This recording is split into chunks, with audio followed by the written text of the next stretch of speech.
আমাদেরকে বের করতে বলছে নির্ণয় করো I0, ঠিক আছে? ধরো আমরা নির্ণয় করো I0 ইউজিং নোডাল অ্যানালিসিস। আমরা এই সার্কিট থেকে I0 কোথায় আছে? এই জায়গাতে আছে। I0 আমরা বের করব কিসের সাহায্যে?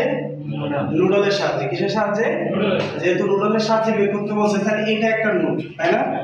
তাহলে এটাকে ধরে নিলাম আমরা B1, এই নোডটাকে ধরে নিলাম আমরা B2, এই নোডটাকে আমরা ধরে নিলাম কি B3, ঠিক আছে? তাহলে তিনটা নোড ধরে নিলাম। তাহলে আমাদেরকে এইটাও চাইতে পারে, অনেক সময় বলতে পারে নির্ণয় করো I0 মানে B1 B2 B3, ঠিক আছে? এখন আমাকে এটা বলতে পারে যে কোনো একটা শাখার পাওয়ার বের করতে বলতে পারে, বা যে কোনো একটা শাখার কারেন্ট ভোল্টেজ যে কোনো জিনিস বের করতে বলতে পারে, ঠিক আছে?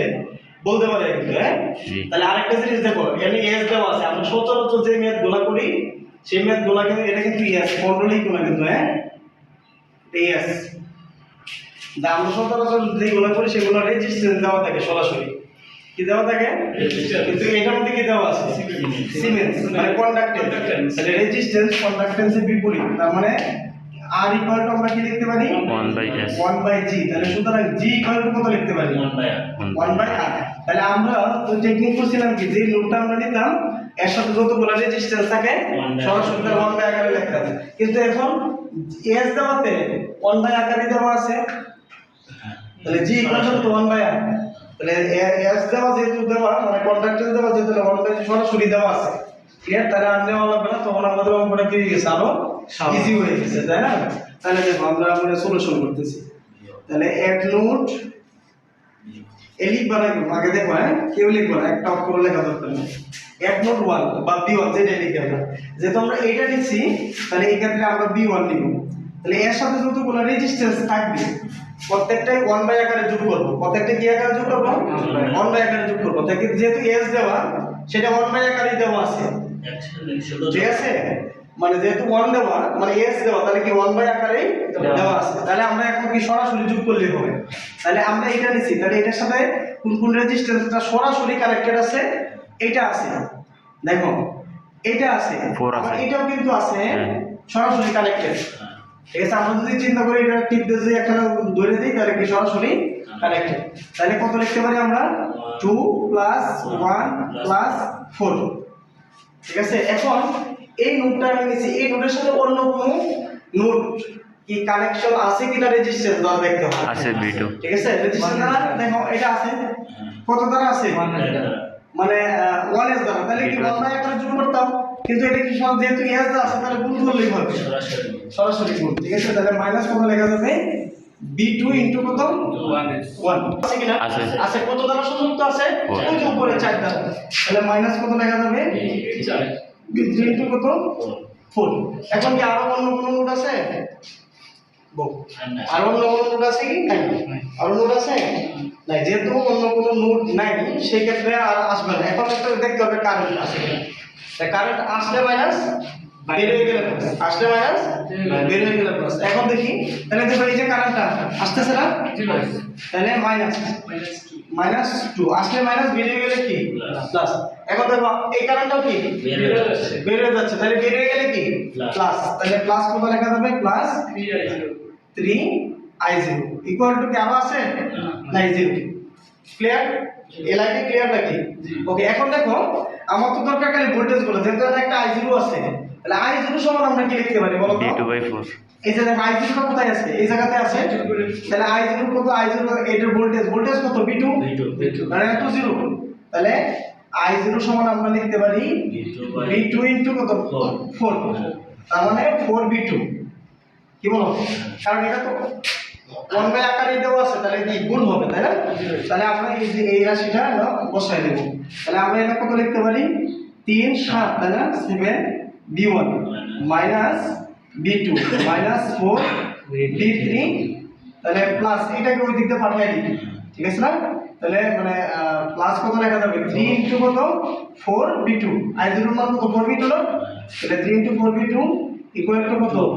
2। তাহলে এখন একটু সুন্দর করে সাজায় লিখো। তাহলে 7B1 কত? 12 না? 11। তাহলে 1 চলে গেছে, তাহলে কত লেখা যায়? Plus 11B2 minus 4B3 equal to কত? 2। এটা সমীকরণ নাম্বার 1। এই লাইনটা কি বুঝতে পারছো না? কারণ সবাই ক্লিয়ার এটা? আচ্ছা এখন তাহলে আমরা একটা নোডের কাজ আমরা করলাম, ঠিক না? এখন আমরা আরেকটা নোড নেই, অ্যাড নোড 2। তাহলে আমরা যখন 2 নাম্বার নোড নিব তাহলে এটা লিখবো, তাই না? তাহলে B2 আমরা লিখলাম, তাহলে এর সাথে যতগুলো রেজিস্ট্যান্স থাকবে 1 বাই আকারে যোগ করব, মানে 1 বাই আকারে যোগ করব। আর যেহেতু S দেওয়া আছে তার মানে 1 বাই আকারে দেওয়া আছে, শুধু যোগ করতে তাহলে শুধু কি যোগ করে দিব। তার মানে 1 আছে, 4 আছে, আবার 1 আছে, তাই না? তাহলে 1 প্লাস 4 প্লাস 1, ক্লিয়ার? এখন এর সাথে অন্য কোনো নোড সংযুক্ত আছে কিনা? এটাও আছে সংযুক্ত, এটাও আছে সংযুক্ত, তার মানে এটাও আছে। তাহলে এটা তাহলে মাইনাস কত লেখা যাবে? b1 ইনটু কত 1, তাই না? আবার b3 আছে, তাহলে মাইনাস b3 ইনটু কত 1। আর কোন কারেন্ট আসতেছে বোঝাইতেছে এরকম কোনো কিছু আছে নাই। এটা যদি কেউ ধরো বলে এটা কারেন্টটা যাইতেছে তাহলে কিন্তু ভুল হয়ে যাবে, কারণ এটা কিন্তু সোর্স না। মানে আমাদের কারেন্ট আসলে মাইনাস, বের হইলে প্লাস, এটা কিসের? সোর্সের।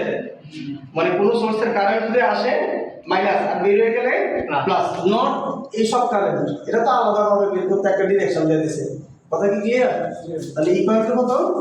0। এখন একটু সাজায় সুন্দর করে লেখো, তাহলে b1 এটা মাইনাস b1, এরপরে b2 লেখো, তাহলে b2 কত লেখা যায়? প্লাস 6 b2, তাহলে মাইনাস b3 ইকুয়াল টু কত? 0। এটা হচ্ছে সমীকরণ নাম্বার 2, ঠিক আছে? সেটা দেখা যায়। আচ্ছা তাহলে এখন আমরা নিই অ্যাড নোড 3, অ্যাড নোড 3। তাহলে আমরা 3 নাম্বার নোড নিচ্ছি, তাহলে 3 নাম্বারটা আমরা লিখব b3 লিখলাম। তাহলে এর সাথে যতগুলো রেজিস্ট্যান্স আছে প্রত্যেকটাই 1 বাই আকারে কি করব? যোগ করব। তাহলে কোনটা কোনটা, তাহলে যেহেতু s দেওয়া আছে, s দেওয়া মানে কি 1 বাই আকারে দাও, তাহলে এইটা আছে, এইটা আছে, এইটা আছে, তাই না? তার মানে কত লেখা যায়? 4 প্লাস 1 প্লাস 2, তাই না? এখন কি অন্য কোনো নোড সংযুক্ত আছে কিনা? 2 সংযুক্ত আছে। কত দ্বারা সংযুক্ত আছে? 1 দ্বারা। তাহলে b2 ইনটু কত 1। এরপরে এটা কি সংযুক্ত আছে কিনা? আছে, ওই যে 4 দ্বারা সংযুক্ত আছে, তাহলে মাইনাস b1 ইনটু কত 4। এখন নোডের মধ্যে কারেন্ট আসলে মাইনাস, বের হয়ে গেলে প্লাস। দেখো এই 4 কি আসতেছে, তাহলে মাইনাস কত 4। আবার এটা কি আসতেছে না, তাহলে এটাও কি মাইনাস, মাইনাস কত 3 i0 ইকুয়াল টু কত 0। এখন আমরা ওই যে i0 মানটা এখানে বসায় দিব, ঠিক আছে? আর যোগ করে নিই, তাহলে 1টা আগে নিয়ে গেলেই সমস্যা আছে। তাহলে কত আছে? Minus 4 b1। এরপরে b2 কত আছে? Minus b2। আর এটা কত হয়? Plus 7 b3। আর 4টা ওই দিকটা পাঠাই দেব। এটার মধ্যে লিখলে কত লেখা যায়? i0 মান কত আছে? তার মানে 3 4 12, তাই না? তাহলে মাইনাস 12 b2 ইকুয়াল টু কত 4। আচ্ছা এখন b2 আরেকটা আছে, তাই না? তাহলে এটা নাকি নাকি তাহলে সুতরাং b1 কত? Minus 4 b1। আচ্ছা এনে নাকি দেখা যায় ওটা? ওকে, তাহলে মাইনাস 4 b1, b2 কত লেখা যায়? প্লাস মাইনাস 13 না? Minus 13 b2 plus 7 b3 equal to কত? 4। এই যে ইকুয়েশন নাম্বার এটা ঠিক। এখন বাই সলভিং ইকুয়েশন দাও, বাই সলভিং ইকুয়েশন 1 2 3, ঠিক আছে? তাহলে এখান থেকে b1 পাইবা, b2 পাইবা, b3 পাইবা। দেখো কত আসে, পাস করে দাও। কত 8 13 লাখ কত 8, এত ভোল্ট ভোল্ট ভোল্ট। তাহলে এইগুলাই আনসার, ঠিক আছে? এইগুলাই আনসার। এখন ইচ্ছা করলে যদি তোমার মনে করো যে মানে ভগ্নাংশ আকারে নিতে পারো আর কি, হ্যাঁ? তুমি বুঝছে কিনা আনসারের সাথে গেছে? আচ্ছা এটা যখন 5 ভাগ 8 এর করলে কত আসে? দেওয়া আছে 0.6। ওকে মিলছে। আচ্ছা তাহলে এটাই হচ্ছে আনসার। তুমি ইচ্ছা করলে ভগ্নাংশগুলো উঠিয়ে দিতে পারো, কোনো সমস্যা নেই। এখন আমাকে কিন্তু আমি চাইবো কি মানে i0 বের করা হবে। তাহলে i0 সমান কত হবে? এই বলো তো i0 সমান কত? b4 * b2। i0 সমান কত আছে? 4b2 না? তাহলে 4 * b2 এর মান কত আছে? 3/8। দেখো কত আসে এখন? 3/8 না b2, তাহলে 4 * তাহলে 3 4 5 8 কত আসে? 1.5 এম্পিয়ার, এটাই অ্যান্সার। এখন আমাকে বলো যে কোথাও কোনো কোয়েশ্চেন আছে কিনা। আমার মনে হয় এই ম্যাথটা বুঝলে আর নোডালের কোনো ম্যাথই করা লাগে না, ঠিক আছে? ওই এসের ম্যাথ যদি করো তাহলে এটা করলে আর কোনো ম্যাথই লাগে না। তা আবার আবার বলে দিচ্ছি, একটু খেয়াল করো।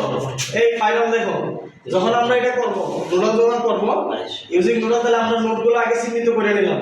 একটাকে কিন্তু আমরা রেফারেন্স নোট কল্পনা করতে হবে। তাহলে আমরা এক নোট B1 নিলাম, যে নোটটা আমরা কল্পনা করবো ওইটাই পজিটিভ, বাকি সমস্ত নোটের মান কি হবে? নেগেটিভ। তাহলে এই নোটটা লিখলাম, এর সাথে যতগুলো রেজিস্ট্যান্স থাকবে প্রত্যেকটাই 1 বাই আকারে যোগ করব। কিন্তু s দেওয়ার কারণে সেটা কি 1 বাই আকারে দেওয়া আছে? s দেওয়ার কারণে সেটা কি আছে? 1 বাই আকারে দেওয়া আছে। কারণ কি r ইকুয়াল টু কত? 1 বাই g। তাহলে g ইকুয়াল টু কত? 1 বাই r। তাহলে 1 বাই r এটার একক কি?